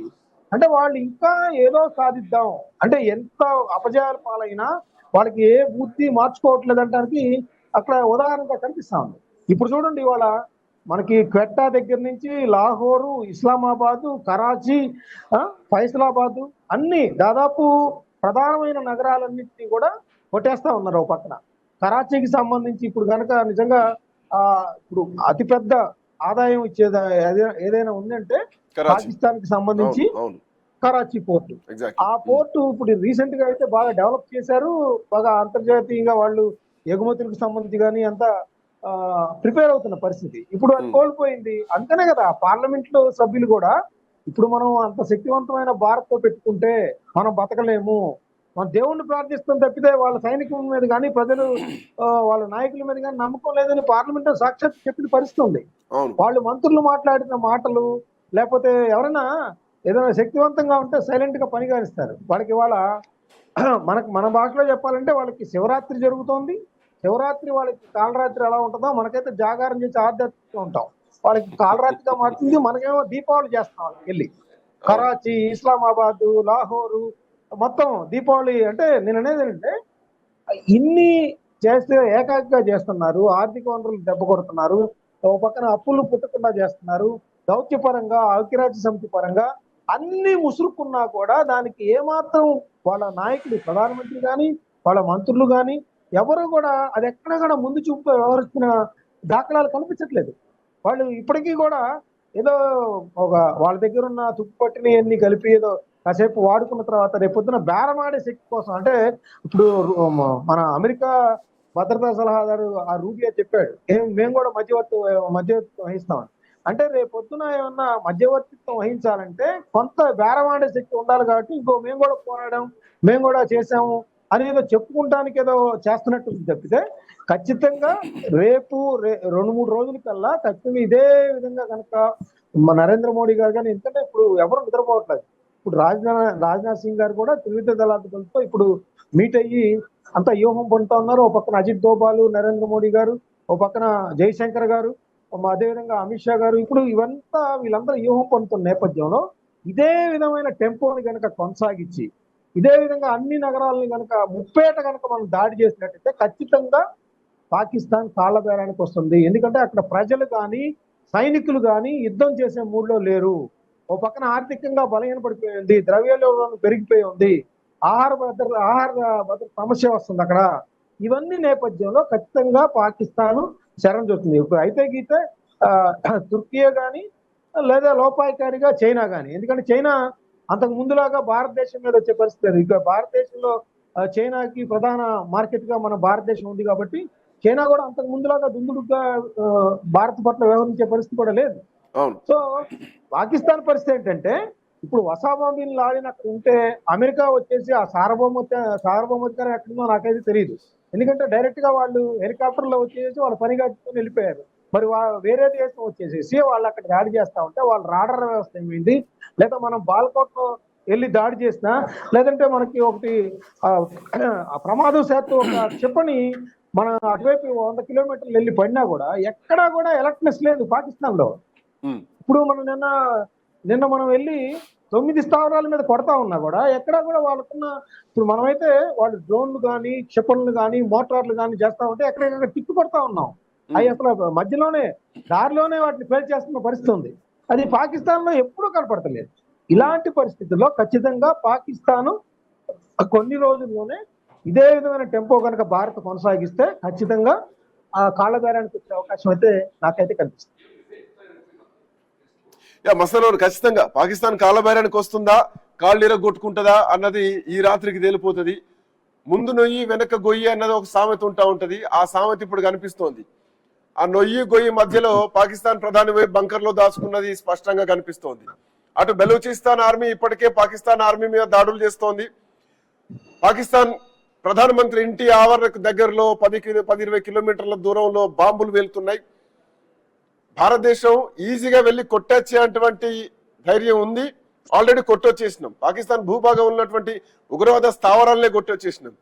సింపుల్ గా చెప్పాలంటే గత 2 రోజుల నుంచి ఒక ట్రెండింగ్ కామెంట్ నడుస్తోంది. ఎట్లాంటి వెపన్ మొన్న ఆపరేషన్ సింధూర్ లో ప్రయోగించినటువంటి ఈ దాడి ఏదైతే ఉందో, ఫర్ ఎగ్జాంపుల్ హైదరాబాద్ లో ఉండి షూట్అవుట్ చేస్తే అక్కడెక్కడో మేడారం ఉన్నటువంటి టార్గెట్ రీచ్ అయి కొట్టింది. అట్లా ఉగ్రవాద స్థావరాల్ని పాకిస్తాన్ లోపలికి వెళ్ళి కొట్టొచ్చినటువంటి హిస్టరీ భారతదేశానికి ఉంది. ఇది 2 రోజుల కిందనే ప్రూవ్ అయింది. సో ఇట్లా నేపథ్యంలో ఈ రాత్రి పాకిస్తాన్ కు కాలరాత్రి అని చెప్పడంలో ఎట్లాంటి సందేహం లేదు. ఆపరేషన్ సింధూర్ యాక్టివేట్ చేసినప్పుడు, ఆపరేషన్ సింధూర్ లాంచ్ చేసినప్పుడు ఈరోజు ప్రపంచం అంతా టీవీలో చూస్తున్నారు, కానీ ఆపరేషన్ సింధూర్ మాత్రం ప్రత్యక్షంగా చూసింది మహా అయితే 2-3. దాంట్లో రక్షణ శాఖ మంత్రి Rajnath Singh, at same time ప్రధానమంత్రి నరేంద్ర మోడీ. వీళ్ళిద్దరే చూసారు, వాళ్ళిద్దరే జై హింద్ అన్నారు. ఆ జై హింద్ నినాదం తెల్లారి ఆపరేషన్ సింధూర్ ప్రపంచం అంతా మారుమోగింది. కోడి కూతనే ఆపరేషన్ సింధూర్ తో లేసినటువంటి పరిస్థితి, బుల్లెట్ల తూటాలతో లేసినటువంటి పరిస్థితి. అంటే సేమ్ సిచ్యువేషన్ ఈ రోజు నడుస్తోంది. దేశం అంతా కాదు, ప్రపంచం మొత్తం కూడా ఇండియా పాకిస్తాన్ యుద్ధం నడుస్తోంది. ఒక వార్ నడుస్తోంది. ఏం జరగబోతోంది, భారతదేశం ఎట్లా రియాక్ట్ అయిపోతోంది, ఏమేం చేయబోతోంది, ఎట్లాంటి సైనిక చర్యలు చేపట్టబోతోందని భారతదేశమే కాదు ప్రపంచం మొత్తం కూడా ఆతృతగా ఎదురు చూస్తోంది. సూర్యుడు ఉదయించేసరికి పాకిస్తాన్ పని ఎట్లా ఉండబోతోంది, మనం చేసినటువంటి దాడి శకలాలు ఎట్లా ఉండబోతున్నాయి, ఎప్పుడెప్పుడు సూర్యుడు ఉదయిస్తాడా, ఎప్పుడెప్పుడు ఆ శకలాలను చూడాలా, భారత్ ఎట్లాంటి దాడి చేసింది, ఎక్కడ కరాచీలో అటాక్ చేసింది, ఈ చీకటి గడిస్తే తెల్లారితే ప్రపంచానికి తెలుస్తుంది. పాకిస్తాన్కు ఈ రోజు రాత్రికి బుద్ధొచ్చేటువంటి అవకాశాలు స్పష్టంగా కనిపిస్తున్నాయి. రాకపోతే పాకిస్తాన్ కర్మాను వదిలిపెట్టాల్సిందే, పాకిస్తాన్ పాపాను వదిలిపెట్టాల్సిందే, పాకిస్తాన్ ఇక అనుభవించాల్సిందే. ఎందుకంటే గతంలో ఉన్నటువంటి ప్రభుత్వాలు వేరు. బాంబే అటాక్ చేసినప్పుడు ఇట్లాంటి అటాక్స్, ఇట్లాంటి దాడులు మనం ముందడుగు వేయలేకపోయాం పూర్తి స్థాయిలో. బట్ పెహల్గాం అటాక్ తర్వాత ఆడబిడ్డల జోలికి వచ్చి, మన భారతదేశంలోకి వచ్చి, మన గడ్డ మీదకి వచ్చి భార్యలు చూస్తుంటే భర్తల తలపైన పిస్టోల్తో కాలిస్తే ఆ బాధ ఎట్లుంటది అనేది వాడి ఇంటికి వెళ్ళి కొట్టొచ్చాం. వాళ్ళ కుటుంబ సభ్యులు మొత్తం లేస్తే ఆ రోజు శ్రీకాంత్ గారు అదే ఆడబిడ్డలతోనే ఆ పని చేయించాం. ఎగ్జాక్ట్లీ అదే ఆడబిడ్డలతో ఆ పని చేయించాం. ఝాన్సీ లక్ష్మీబాయి రాణి రుద్రమ స్థాయిలో ఆడబిడ్డల పవర్ ఏంటి, రాజ్యాలను ఏలినటువంటి చరిత్ర భారతదేశానికి ఉంది. సో అట్లా రెండవది శ్రీకాంత్ గారు, ఆ ఇద్దరు కూడా భారతదేశం హిందువులు ముస్లింలతో కలిసి ఉండేటువంటి ఒక దేశం అని చెప్పేటువంటిది రెండు వేరు మతాల నుంచి వాళ్ళతో కూడా మనం చేయించినాం. అవును అవును, అంత సెంటిమెంటల్ ఇష్యూ అది. అవును, చాలా సంకేతం ఇస్తూ చెప్పాం. ప్రతి అంశంలో సంకేతం ఇచ్చాం. ఆడబిడ్డల సింధూరాన్ని చెరిపేస్తే ఆడబిడ్డలతోటి సమాధానం ఇచ్చినాం. ఆడోళ్ల చేతిలో పాకిస్తాన్ ఓడిపోయింది, పాకిస్తాన్ ఆర్మీ ఓడిపోయింది, పాకిస్తాన్ వెపన్స్ ఓడిపోయాయి అని రేపు పొద్దున ప్రపంచం అంతా కూడా మాట్లాడుకుంటుంది. బట్ భారత మహిళ పవర్ ఏంటి అన్నది కూడా ఇప్పుడు ప్రపంచం అంతా మాట్లాడుతుంది. ఇప్పుడు ఆపరేషన్ సింధూర్ పేరులోనే ఉంది సార్ మనకు. అది కూడా సెంటిమెంట్. ఎవరికి చెప్పాలంటే మన సింధూరాన్ని తెలిపివేసిన వాళ్ళు పనిపట్టడం. ఇంకొక మాట నాకు కొన్ని విషయాలు తెలుస్తున్నాయి. పాకిస్తాన్ ఇంధన వనరులు కూడా ఒక 3-4 రోజులు దాటి సరిపోవని మాట్లాడుతున్నారు. ఇంధన కొరత కూడా వచ్చే అవకాశం ఉంది. ఎందుకంటే కావాలి కదా మిగతా అంతా కూడా. ముఖ్యంగా ఇంధన కొరత కూడా వచ్చే అవకాశం ఉంది. అంటే ముందు జాగ్రత్త, మొండి వాడినట్టు, మొండివాడు అన్నట్టు మొండితనంతోనే వాళ్ళు నాశనం అయిపోతున్నారు అని అనుకుంటున్నాను. మరొకసారి మొండితనం వాళ్ళకి నష్టమే చేస్తే లాభం అయితే చేయదు. అంటే దీన్ని మొండితనం అనే కంటే కూడా రామ్మోహన్ రావు గారు మూర్ఖత్వం. ఇప్పుడు ఇసుకను తైలంబు తీయవచ్చు, మూర్ఖుని మనసు రంజింపజేయలేవు అన్నట్టు మూర్ఖుని మనసు రంజింపలేదు. వాళ్ళు ఆ పునాదే వ్యవస్థీకృతంగా వాళ్ళ పుట్టుకనే పునాదే మన విద్వేషం. కనుక ఇప్పటికీ ఆ విద్వేషం పోతలేదు, ఆ రకమైన అలవాటు పోతలేదు వాళ్ళకి. 16 మంది సైనికులు, పాక్ సైనికులు మృతి చెందినట్టుగా ఐ న్యూస్ లో బ్రేకింగ్ వస్తుంది. Attack is going on. భారత ఆర్మీ అటు వాయుసేన కూడా ఇప్పటికే అటాక్ స్టార్ట్ చేస్తోంది. సో ఎప్పటికప్పుడు బిగ్గెస్ట్ బ్రేకింగ్స్ అన్ని కూడా ఇస్తూనే ఉన్నాం. Sialkot, at the same time Lahore and Islamabad ల పైన కూడా డ్రోన్లతో ఇప్పటికే భారత్ దాడి చేసింది. అండ్ యూరి సెక్టార్ లో కూడా సరిహద్దుల్లో కాల్పులు జరుగుతున్నాయి. అక్కడ ఒకరు మృతి చెందినట్టుగా తెలుస్తోంది, ఇంకొక గాయపడ్డట్టుగా కూడా తెలుస్తోంది. బరాముల్లా జిల్లా ఉన్నటువంటి యూరి ప్రాంతంలో అక్కడటువంటి బార్డర్ లో షెల్లింగ్ ఏదైతే చేస్తుందో పాకిస్తాన్ షెల్లింగ్ చేస్తోంది. సో బాంబులు షెల్లింగ్ చేస్తోంది, మిసైల్ షెల్లింగ్ చేస్తోంది. దాంట్లో ఒక మహిళ చనిపోయినట్టుగా తెలుస్తోంది. రాజర్వాణి నుండి బరాముల్లాకి వెళ్తున్నటువంటి ఒక వెహికల్ మహూరా దగ్గర ఒక షెల్లింగ్ కి గురైంది. సో ఇది అధికారులు ధృవీకరించినటువంటి అంశం. సో చాలా మంది అమాయకులు చచ్చిపోతున్నారు. పూంచ్ సెక్టార్ లో కూడా ఎదురు కాల్పులు జరుగుతున్నాయి. అటు పాక్ ఆర్మీకి భారత ఆర్మీకి మధ్య కూడా కాల్పులు జరుగుతున్నాయి. సో ఇట్లా నేపథ్యంలో భారత త్రివిధ దళాలకు పూర్తి స్థాయిలో ఫ్రీడమ్ ఇచ్చారు. సో ఒక ఫ్రీ హ్యాండ్ ఇవ్వడం జరిగింది. సో దానికి తగ్గట్టుగానే ఇప్పటికే పాక్ జెట్ ను కూడా భారత్ కూల్చేసింది. పఠాన్ కోట్ లో పాకిస్తాన్ యుద్ధ విమానాన్ని భారత వైమానిక రక్షణ దళాలు కూల్చేసినట్టుగా కూడా ఇప్పటికే వార్తలు వస్తున్నాయి. అఫీషియల్ గా రేపు భారత ప్రభుత్వం ప్రెస్ మీట్ పెట్టి ఏ అంశాలు చెప్తుందనేది కూడా చూడాల్సినటువంటి అవసరం ఉంది. అండ్ మోరోవర్ సరిహద్దులో ఉన్నటువంటి పరిస్థితిని కూడా హోంమంత్రి అమిత్ షా ఇప్పటికప్పుడు సమీక్షిస్తున్నారు. అండ్ ఎయిర్ ఇండియా కూడా ఒక కామెంట్ చేసింది. దేశవ్యాప్తంగా ఉన్నటువంటి విమానాశ్రయాలు కానీ ప్రయాణికుల భద్రత గురించి కూడా ఎయిర్ ఇండియా మాట్లాడుతోంది. ప్రయాణికులు ఎవరైతే ట్రావెల్ చేస్తున్నారో సో వాళ్ళందరూ కూడా మీరు బయలుదేరేటువంటి టైం కంటే 3 గంటల ముందుగానే ఎయిర్పోర్ట్స్ కి రీచ్ అవ్వాలి అంటూ కూడా ఇప్పటికే చెప్పడం జరిగింది. బయలుదేరడానికి 75 అవర్స్ ముందు చెక్ ఇన్ ఉంటుంది. సో 75 మినిట్స్ కంటే ముందే చెక్ ఇన్ అయిపోతుంది. సో 2 రకాల చెక్-ఇన్స్ కూడా ఉంటాయి. జాగ్రత్తగా వ్యవహరించాలి. ఒక 3 hours ముందు ఎయిర్పోర్ట్కి వెళ్లాల్సినటువంటి అవసరం ఉంటుందని కూడా చెప్పడం జరిగింది. ఇప్పటికే పంజాబ్ లోని తరణ్ లో కూడా కరెంట్ అంతరాయం నడుస్తుంది. ఎందుకంటే దాడులు జరిగేటువంటి బార్డర్స్ ఏవైతే ఉన్నాయో ఆ బార్డర్స్ లో విద్యుత్ అంతరాయం నడుస్తుంది. విద్యుత్ ఎక్కడికక్కడ సరఫరా నిలిపివేయడం జరిగింది. గుజరాత్ లోని కచ్ లో కూడా పూర్తిగా విద్యుత్ నిలిచిపోయింది. సో ఇట్లా జమ్మూ గానీ, పఠాన్కోట్ గానీ, ఉదంపూర్ లో గానీ డ్రోన్ క్షిపణి దాడులు జరిగాయి. బట్ అవన్నీ కూడా ఫెయిల్ అయ్యాయి. సో భారత వాయుసేన, భారత ఆర్మీ ఎప్పటికప్పుడు వాటిని ఎదురుదాడి చేస్తూ ఎక్కడికక్కడ అడ్డుకుంటోంది. జమ్మూ కాశ్మీర్ లోని అంతర్జాతీయ సరిహద్దు సమీపంలో ఉన్నటువంటి జమ్మూ అండ్ పఠాన్కోట్, ఉదంపూర్ అక్కడ ఉన్నటువంటి సైనిక స్థావరాల్ని పాకిస్తాన్ చెందినటువంటి డ్రోన్లు, క్షిపణులు ఆ స్థానిక స్థావరాలను లక్ష్యంగా చేసుకుంది. సో ఇప్పటికే రక్షణ మంత్రిత్వ శాఖ దీన్ని అఫీషియల్ గా ట్వీట్ చేయడం జరిగింది. అయితే ఈ క్షిపణి దాడిని, ఈ డ్రోన్ దాడిని భారత ఆర్మీ దాన్ని తిప్పికొట్టింది, దాన్ని భగ్నం చేసింది. ఎక్కడ ఎట్లాంటి ప్రాణ నష్టం కానీ, ఆస్తి నష్టం కానీ ఇప్పటి వరకు జరగలేదు. బట్ పాకిస్తాన్ కు మాత్రం వెన్నులో వణుకు పుట్టింది. సింధు నది జలాలతోటే పాకిస్తాన్ అతలకుతలమైతే ఈ అర్ధరాత్రి జెట్ ఫ్లైట్లు తిరుగుతున్నాయి, వాటిపైన అటాక్స్ జరుగుతున్నాయి. కరాచీలో ఐఎన్ఎస్ విక్రాంత్ అటాక్ సిద్ధంగా ఉంది. మెడ లేపి, ఛాతి లేపి గర్వంగా బుల్లెట్లు వదులుతూ కరాచీ పోర్టును స్వాధీనం చేసుకునే దిశగా అడుగులు పడుతున్నాయి. ఇప్పటికే కరాచీ పోర్ట్ లో ఉన్నటువంటి 10 నౌకల్ని కూడా డెస్ట్రాయ్ చేసింది ఐఎన్ఎస్ విక్రాంత్. సో ఇది పక్కాగా తెలుస్తోంది. అండ్ ఇక్కడ ఇంకొక పాయింట్ కూడా స్పష్టంగా కనిపిస్తోంది. పాకిస్తాన్ హమాస్ తరహా క్షిపణులను కూడా ప్రయోగిస్తోంది అన్నది ఒక వార్త బయటకు వస్తోంది. జమ్మూ పాకిస్తాన్ లోని హమాస్ తరహా క్షిపణులు ప్రయోగిస్తోందంటూ కూడా ఒక్కొక్క వార్త స్పష్టంగా తెలుస్తోంది. జమ్మూ ప్రాంతంలో జరుగుతున్నటువంటి దాడులు ఏవైతే ఉన్నాయో ఇజ్రాయెల్ పై హమాస్ దాడులు లాగానే ఉన్నాయి, సేమ్ అట్లాంటి యాక్టివిటీసే చేస్తోంది అన్న తెలుస్తోంది. అండ్ ఒకేసారి అక్కడ రాకెట్లను ప్రయోగిస్తున్నారు. సో ఈ రాకెట్లు కూడా పోయిన నెలలో పిఓకేలో ఏదైతే ఐఎస్ అండ్ హమాస్ మధ్య సమావేశం కూడా జరిగింది, ఆ సమావేశంలో భాగంగానే అటాక్స్ కు ప్లాన్ చేసింది అన్నది కూడా స్పష్టంగా తెలుస్తున్నటువంటి అంశం. సో ఈ రాత్రి గడిస్తే పాకిస్తాన్ పరిస్థితి ఏమిటి? పాకిస్తాన్ ప్రధాని ప్రస్తుతానికి తలదాచుకున్నది కనిపిస్తోంది. అటు బెలూచిస్తాన్, ఇటు భారతదేశం రెండు వైపుల నుంచి అటాక్స్ నడుస్తున్నాయి.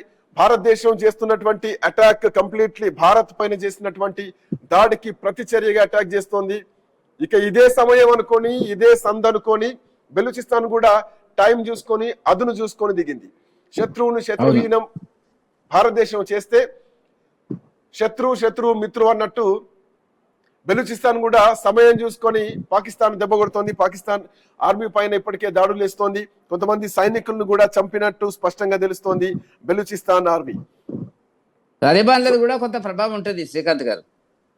ఏమన్నారు వెంకటరెడ్డి గారు? ఏమన్నారు? తాలిబాన్లది కూడా ప్రభావం ఉంటుంది అక్కడ. ఎగ్జాక్ట్లీ, అవును, దట్స్ ట్రూ. సో ఎట్లాంటి ఇంపాక్ట్ ఉంటుంది అనుకోవచ్చు?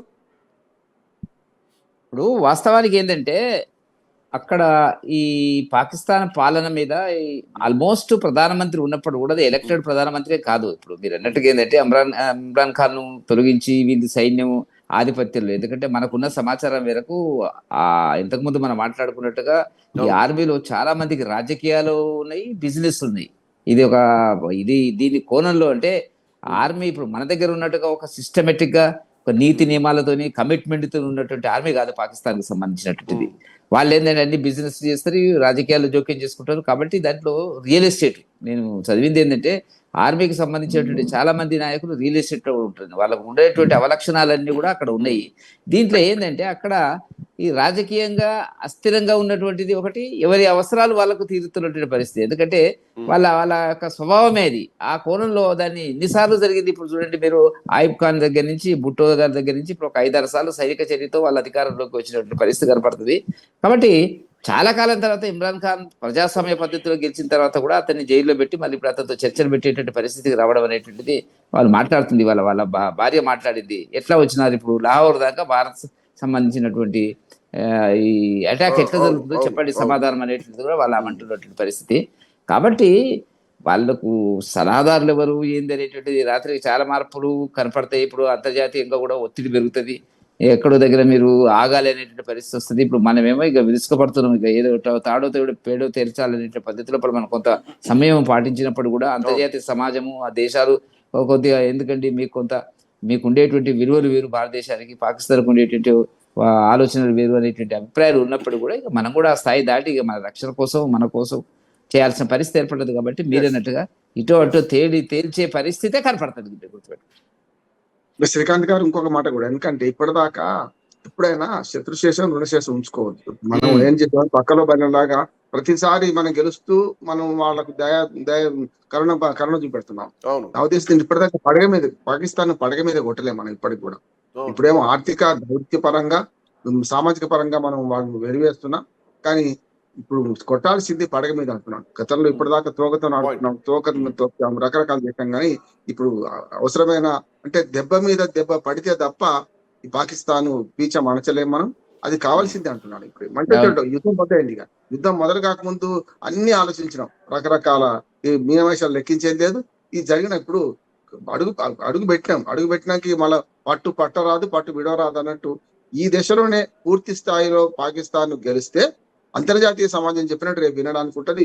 మన షరతులు వాళ్ళకి వర్తిస్తాయి. అప్పుడు ఇప్పుడు ఏమవుతుందంటే మన మధ్యన కొంత వెనుకబడిన మన వాళ్ళ షరతులే మనం స్వీకరించాల్సి వస్తుంది. ఇప్పుడు నా ఉద్దేశం అయితే కరాచీ పోర్ట్ రాత్రికి మనకు స్వాధీనం అవుతుండొచ్చు. మిగతా నగరాలు కూడా ఇవాళ వెలవెలబోతాయి. ఒక 4-5 రోజుల్లో రకరకాల వాళ్ళకు కొరతలు వస్తాయి అంటున్నారు. ఆహార ధాన్యాల కొరతలు ఇప్పటికే ఉన్నాయి. వాళ్ళకు బంగాళదుంపలు 160 రూపాయలు 170 రూపాయలు. ఏ యుద్ధం రాకపోతానని చెప్తున్నా.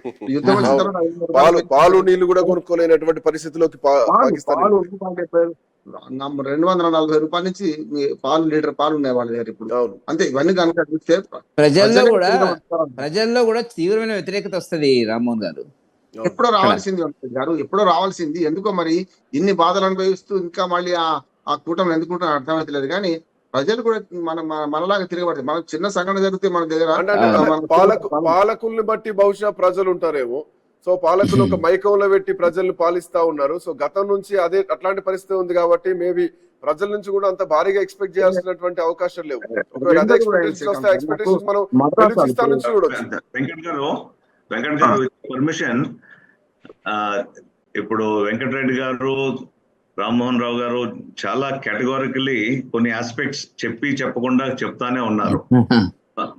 మనం some aspects we should never forget అండి. హిస్టరీ అనేది military history as well as civilizational history, ఈ రెండు కూడా మనం మర్చిపోయినప్పుడల్లా అదే మిస్టేక్స్ మళ్ళీ చేస్తాం. ఎంత దారుణం అంటే మధ్యలో ఒకసారి మనం we talked about the 93,000 prisoners of war. 71 war అండి. 93,000 ప్రిజనర్స్ ఆఫ్ వార్. మన దరిద్రం ఎంత అంటే, మన దరిద్రం అంటున్నాను, I'm sorry to say this, వాళ్ళని మనం వదిలేసి మన few soldiers who are prisoners of war in Pakistan prisons are still there. ఈ రోజుకి తిరిగి రాలేదు. సో ఇది సివిలైజేషనల్ అండ్ మిలిటరీ హిస్టరీ మర్చిపోవటం అంటారు. ఇది మనం ప్రతిసారి అఖండ భారతంలో మనం ఎప్పుడు దెబ్బతిన్నామో, ఎవరినైతే కొట్టి వదిలేసామో వాళ్లే వచ్చి మన వాళ్ళతోనే కలిసి మనని పూర్తిగా డిస్ట్రాయ్ చేసి మరీ వెళ్ళారు. కొంతమంది తిరిగి వెళ్ళారు, కొంతమంది వచ్చి ఇక్కడే కూర్చొని ఇక్కడే పరిపాలించారు. ఆ పరిపాలించిన మూలానే ఈ 2 నేషన్ థియరీ వచ్చింది. సో ఎవరైతే ఇలా ఫెసిలిటేట్ చేశామో, ఇప్పుడు 48లో గెలిచాము, UN కి మనమే వెళ్ళాము. అంతకన్నా పెద్దతో అసలు ఎందుకు చేశారు అనేది అన్ఇమాజినబుల్. మిలిటరీ యాంగిల్లో కానీ పొలిటికల్ యాంగిల్లో కానీ ఏదైనా సరే గెలిచాక మనం వెళ్ళటం ఏంటి? మనం తీసుకొని అక్కడ టోటల్ కంట్రోల్ ఉండాలి. కానీ ఓకే అయిపోయింది. 62 ఎయిర్ ఫోర్స్ ఉండగా ఎయిర్ ఫోర్స్ ని వాడలేదు. చైనా అంత దూరం లోపలికి వచ్చి మళ్ళీ తిరిగి వెళ్ళినప్పుడు కూడా not a blade of grass grows there అని చెప్పి వదిలేశారు. వాళ్ళు ఆక్యుపై చేసిన టెరిటరీస్. సరే అయిపోయింది. 65 పాకిస్తాన్ అగైన్.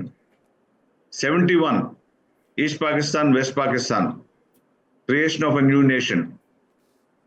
మనం వేల మంది సోల్జర్స్ ని మనం పోగొట్టుకొని బంగ్లాదేశ్ క్రియేట్ చేసి, బంగ్లాదేశ్ ఎందుకు పంజాబీ సోల్జర్స్ అక్కడికి వెళ్ళి వాళ్ళు చేసే కిరాతకాలు పడలేక ముక్తి బాహిని ఫామ్ చేసుకొని వాళ్ళు మీద కింద పడి తిప్పలు పడుతుంటే మనం వెళ్ళి ప్రొటెక్ట్ చేసాం. వాళ్ళు వచ్చిన లక్షల మంది రెఫ్యూజీస్ ని దగ్గర పెట్టుకొని చూసుకున్నాం. ఇవన్నీ అయ్యాక వార్ గెలిచాక 93,000 ప్రిజనర్స్ ఆఫ్ వార్ ఉంటే వాళ్ళని వదిలేసాం, దేశాన్ని వదిలేసాం. చికెన్ నెక్ బాధతో అప్పటి నుంచి ఇప్పటిదాకా బాధపడతానే ఉన్నాం. అప్పుడు as a token of what should I say, gratitude, we could have taken that entire landmass, చిన్న landmass, అదే entire అంటే ఎక్కువ కాదు కదా. మీరు మ్యాప్ లో చూడండి, the chicken neck which is there between India and Bangladesh for the rest of Northeast India, మనకి 7 states ఉన్నాయి అటువైపు.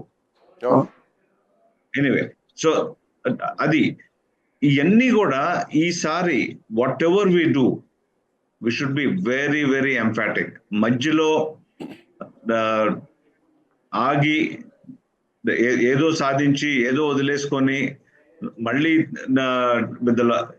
ప్రతిసారి కూడా దిర్ ఇస్ వార్ అన్నాక వాళ్ళు 10 మంది ఇఫ్ దే లూజ్ లైవ్స్ మనకి కూడా ఉంటుంది. ఎంత ఉంటుంది అనేది లేకపోతే పర్ఫెక్ట్ అది, but it is a dream situation, అది అవ్వదు.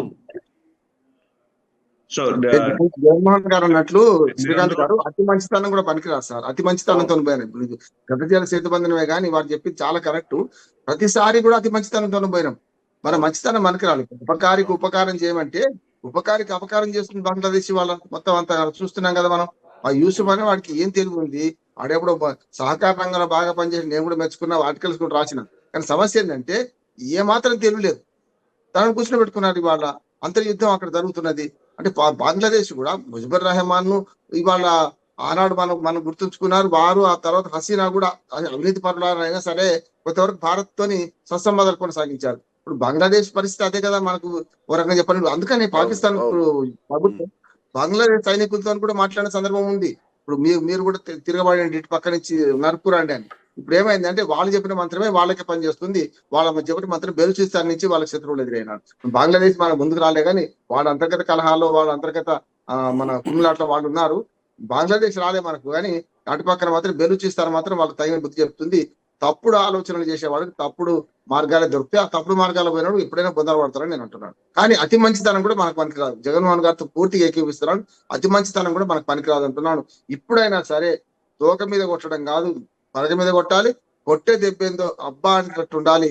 మనం ఖచ్చితంగా పాకిస్తాన్ ఆక్యుపైడ్ కాశ్మీర్, మిగతా దరిద్రం మనకు వద్దు, కానీ ఆక్యుపైడ్ కాశ్మీర్ ని తీసుకుంటే మనకు 2 లాభాలు.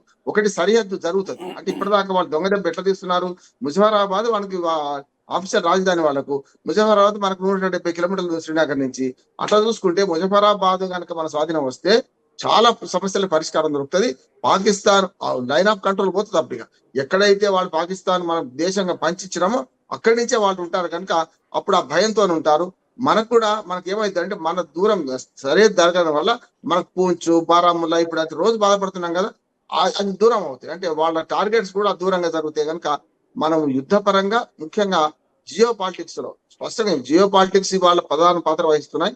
ఒకనాడు ఆఫ్ఘనిస్తాన్ లో ఆనాడు రష్యాకు అవసరం ఉన్నప్పుడు రష్యా తిష్ట వేసింది, అమెరికా తిష్ట వేసింది. ఇప్పుడు 3వ అవసరం ఎవరికి వచ్చింది? చైనాకు వచ్చింది. ఆఫ్ఘనిస్తాన్ అవసరం చైనాకు వచ్చింది. ఇప్పుడు పైనుంచి కనుక మనకు ఆఫ్ఘనిస్తాన్ పాకిస్తాన్ ద్వారా కరాచీ రేవుకు రావాలంటే, అరేబియా సముద్రంలో రావాలంటే ఇప్పుడు చైనాకు జియో పాలిటిక్స్ చైనా చేస్తుంది. కానీ జియో పాలిటిక్స్ ఒకటే నడవదు. ఇప్పుడు ఆర్థిక యుద్ధాలు జరుగుతున్నాయి, వాణిజ్య యుద్ధాలు జరుగుతున్న కాలంలో గతంలో లేదు ప్రపంచం. ఇప్పుడు 62 యుద్ధాన్ని చెప్పుకొచ్చారు జగన్మోహన్ గారు. ప్రపంచం గతంలో లేదు.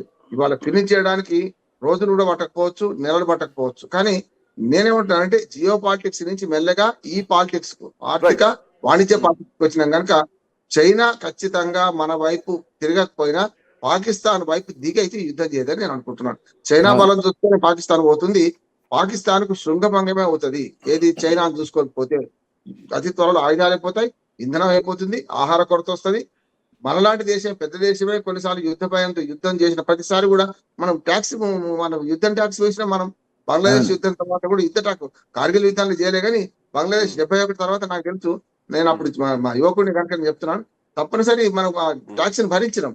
ఇవాళ వాళ్ళ ట్యాక్స్ ని భరించడం కాదు, ఉన్న బతుకుదెరువే లేదు వాళ్ళకి ట్యాక్స్ ఏం భరిస్తారు? అందుకనే ఆర్థికంగా తిరిగిపోయిన మన పాకిస్తాన్ ఇవాళ మొండి ధైర్యంతో మూర్ఖత్వంతో ముందుకు వస్తుంది. అతి త్వరలో దానికి నాశనమే, అంటే ఇప్పుడు ఏమంటారు, దాన్ని చేసుకున్నంత అంటారు కదా, అదే జరుగుతుందని నేను అనుకుంటున్నాను. శ్రీకాంత్. యా, సో మొత్తానికి జమ్మూ కాశ్మీర్, పంజాబ్, రాజస్థాన్ లో వరుసగా రెండో రోజు పాకిస్తాన్ డ్రోన్ అట్లాగే క్షిపణుల దాడి చేస్తోంది. భారతదేశం S-400 రక్షణ వ్యవస్థను ఉపయోగించి డ్రోన్లను, క్షిపణులను కూల్చేసి ప్రతీకారం తీర్చుకుంటూనే ఉంది. అండ్ ఇప్పుడున్నటువంటి ఇన్ఫర్మేషన్ ప్రకారం పఠాన్కోట్లో పాకిస్తాన్ యుద్ధ విమానాన్ని భారత వైమానిక రక్షణ వ్యవస్థ ఇప్పటికే కూల్చేసింది. దీన్ని అఫీషియల్ గా ఇంకా డిక్లరేషన్ రేపొద్దున గవర్నమెంట్ ఆఫ్ ఇండియా ఇవ్వాల్సినటువంటి అవసరం కనిపిస్తోంది. అండ్ జమ్మూ పఠాన్కోట్ల పైన ఆత్మాహుతి డ్రోన్ల దాడి కూడా జరిగింది. జమ్మూ విమానాశ్రయంతో పాటు పఠాన్కోట వైమానిక దళ స్థావరాన్ని లక్ష్యంగా చేసుకుని పాకిస్తాన్ డ్రోన్ల దాడి చేసినాయి. వీటిని భారత వైమానిక రక్షణ వ్యవస్థ వాటిని డిజాల్వ్ చేయడం జరిగింది. సో యుద్ధం కొనసాగుతోంది. భారత్ ఇప్పటికే జెట్ ఫ్లైట్లు పాకిస్తాన్ పైన అటాక్ వెళ్ళడం జరిగాయి. సో ఇట్లా నేపథ్యంలో సరిహద్దుల్లో భారత ప్రాంతాలపైన పాకిస్తాన్ దాడులు ఇంకా కొనసాగుతున్నాయి. సాధారణ ప్రజలపైన దాడులు చేస్తున్నాయి. తాజాగా జమ్మూ కాశ్మీర్ లోని నౌషేరా సెక్టార్ పైన పాకిస్తాన్ 2 డ్రోన్లతోటి దాడికి ప్రయత్నించాయి. దీన్ని భారత ఆర్మీ ఎయిర్ డిఫెన్స్ వ్యవస్థ ఏదైతుందో వాటిని కుప్పగూల్చింది. అండ్ అటు LOC దగ్గర 2 దేశాల మధ్య భీకరమైనటువంటి కాల్పులు జరుపుతున్నాయి. భారత్ పాకిస్తాన్ మిలిటరీ మధ్య విపరీతమైనటువంటి కాల్పులు జరుగుతున్నాయి. ఇట్లాంటి నేపథ్యంలో ప్రపంచం మద్దతు మొత్తం కూడా భారతదేశానికి వస్తోంది, ఎక్సెప్ట్ చైనా. పాకిస్తాన్ తో యుద్ధ పరిస్థితులు మొదలైనటువంటి కొద్ది గంటల్లోనే ఇజ్రాయెల్ భారత్ కు మద్దతు తెలిపింది. భారత్ తో మేము ఉన్నాం అంటూ కూడా ఇజ్రాయెల్ ఇప్పటికే భారత్ కు మద్దతు తెలిపింది. ఒక ట్వీట్ కూడా చేయడం జరిగింది. మరోవైపు ట్వీట్ కాదు శ్రీకాంత్ గారు, ఇప్పుడు ఈ సంఘటన జరిగిన తర్వాత గత నెల 22 జరిగిన తర్వాత ఒక 4 రోజుల లోపల ఒక ప్రత్యేక విమానములో అనేక రకాలుగా సామాగ్రితో వాళ్ళు ఇజ్రాయెల్ వచ్చినట్టుగా సమాచారం ఉంది మనకు. అవును, ఆ సమాచారం నేను కూడా నా డిబేట్ లో ఈ అంశాన్ని ప్రస్తావించడం జరిగింది. వచ్చిన పెద్ద ఆశ్చర్యం లేదు అన్నది కూడా ఒక ఆరోపణ. కొంతమంది ఇంటెలిజెన్స్ విభాగం కూడా శ్రీనగర్ లో దిగారు అన్నది కూడా ఒక చర్చలో తీసుకురావడం జరిగింది. ఐ థింక్ మన మీరు కూడా ఉన్నట్టున్నారు ఆ డిబేట్ లో. అండ్ పాకిస్తాన్ లోని కరాచీ పోర్టు పైన భారత నేవీ భీకరమైనటువంటి దాడులు చేస్తోంది. INS విక్రాంత్ ఇప్పటికే కరాచీ ఎయిర్పోర్ట్ లో కరాచీ పోర్ట్ లో అక్కడ నౌకలను విధ్వంసం చేస్తోంది. రేపు తెల్లారేసరికి కరాచీ పోర్ట్ మొత్తాన్ని కూడా స్వాధీనం చేసుకోబోతున్నాం అని చెప్పేసి. సో ఇప్పటి వరకు ఉన్నటువంటి చర్చ ప్రకారం మనకు తెలుస్తున్నటువంటి ఒక అంశం. ఇంకా ఈ అంశం ఇట్లా ఉంటే భారత్ పాకిస్తాన్ మధ్య ఒక యుద్ధం నడుస్తుంటే బలూచిస్తాన్ కూడా పాకిస్తాన్ ఉక్కిరి బిక్కిరి చేస్తోంది. ఇప్పటికే పాకిస్తాన్ ఆర్మీ పైన దాడులు చేస్తోంది. పాకిస్తాన్ సైనికుల్ని కూడా బెలూచిస్తాన్ ఆర్మీ చంపేస్తోంది. సో క్వెటా నగరంలో పాక్ సైనిక స్థావరం పైన బెలూచిస్తాన్ ఆర్మీ దాడులు చేస్తోంది. 2 ఎయిర్ ఫోర్స్ సైనికులను కూడా హతమార్చినట్టుగా తెలుస్తోంది. అటు భారత్ ఇటు బెలూచిస్తాన్ దాడులు దిగడంతో పాకిస్తాన్ అతలాకుతలమవుతోంది. ముందు నొయ్యి వెనక గొయ్యిలాగా మారినటువంటి పరిస్థితి. సో ఇట్లాంటి యుద్ధ వాతావరణంలో త్రివిధ దళాలకు, భారత ఆర్మీకి, నౌకాదళానికి, వాయుసేనకు ఫ్రీ హ్యాండ్ ఇవ్వడం జరిగింది. పూర్తి స్వేచ్ఛనిచ్చింది భారత ప్రభుత్వం. హోంమంత్రి Amit Shah is in active mode. ఇందాకటి నుంచి మనం చెప్తున్నట్టు మోడీ యాక్టివ్ గా ఉన్నారు. రక్షణ శాఖ మంత్రి జయశంకర్, అజిత్ ధోవల్ సో ప్రస్తుతానికి రాత్రికి వ్యూహాలం అలుముతున్నారు. రేపు ఉదయానికి ఎట్లాంటి పరిణామాలు ఉండబోతున్నాయి, పాకిస్తాన్ ఎట్లాంటి మూల్యం చెల్లించుకోబోతోంది అనేది మాత్రం చూడాల్సినటువంటి అవసరం ఉంది. మరోవైపు జమ్మూ కాశ్మీర్ చుట్టుపక్కల ప్రాంతాలు, పాకిస్తాన్ బార్డర్ ఆనుకొని ఉన్నటువంటి రాష్ట్రాలు ఏవైతే ఉన్నాయో హై అలర్ట్ జారీ చేయడం జరిగింది. అటు దేశ రాజధాని ఢిల్లీలో కూడా పోలీసులు హై అలర్ట్ ప్రకటించారు. ఇండియా గేట్ దగ్గర ఇప్పటికే భద్రతను కట్టుదిట్టం చేయడం జరిగింది. నగరంలో ప్రజలెవరూ కూడా బయటికి రావద్దంటూ కూడా హెచ్చరికలు జారీ చేసింది ఢిల్లీ పోలీస్. సో ఏ క్షణమైనా కానీ ఏమైనా జరగవచ్చు. సో అటు S-400 ఏదైతే ఎయిర్ డిఫెన్స్ మిసైల్ సిస్టమ్ ఉందో ఆ సిస్టమ్ ఇప్పుడు యాక్టివేట్ అయింది. పాకిస్తాన్ లో ఉన్నటువంటి సిస్టమ్స్ అన్నిటినీ కూడా దాడి చేస్తోంది. ఆ సిస్టమ్స్ ని ఫెయిల్ చేస్తోంది. పాకిస్తాన్ ని దెబ్బ కొట్టడం కాదు, ఆర్మీని దెబ్బ కొట్టడం, ఆర్మీ వాడేటువంటి వెపన్స్ ని టార్గెట్ చేస్తోంది, వెపన్స్ ని డెస్ట్రాయ్ చేస్తోంది భారత ఆర్మీ, భారత వాయుసేన. సో ఇట్లా నేపథ్యంలో భారత్ పాకిస్తాన్ మధ్య భీకర యుద్ధం జరుగుతున్నటువంటి టైంలో, పాకిస్తాన్ దాడులను సమర్థవంతంగా భారత్ తిప్పికొడుతున్నటువంటి సమయంలో ప్రతి అప్డేట్ ని, ఎవ్రీ అప్డేట్ ని ఐ న్యూస్ ఎక్స్క్లూజివ్ గా minute Yes, to minute yes. అందిస్తూనే ఉన్నాం, ప్రతి నిమిషం అందిస్తూనే ఉన్నాం. అండ్ ఎక్కడ ఎట్లాంటి అప్డేట్ మిస్ అవ్వకుండా భారతదేశం పైన ఏం దాడులు చేస్తోంది, భారతదేశం ఎట్లా రియాక్ట్ అవుతోంది, నిమిషం అప్డేట్స్ ఐ న్యూస్ అందిస్తూనే ఉంది. We're with people, we're with country. Yes. So Yes. I news ప్రజల కోసం పనిచేస్తుంది అండ్ ఐ న్యూస్ దేశం కోసం పనిచేస్తుంది. దేశం పైన దాడి జరిగితే ప్రజలకు ఎప్పటికప్పుడు అవసరమైనటువంటి సమాచారాన్ని, ప్రజలకు తెలియాల్సినటువంటి సమాచారాన్ని ప్రభుత్వాలకు సహకరిస్తూ, సైనికులకు సహకరిస్తూ, ప్రజలకు ఎప్పటికప్పటికి అప్డేట్స్ అందిస్తూ, ప్రజల్ని కూడా దేశ సేవలో భాగం చేస్తూ, ప్రజలకు తప్పుడు సమాచారం చేరకుండా కొన్ని ప్రచారాలు.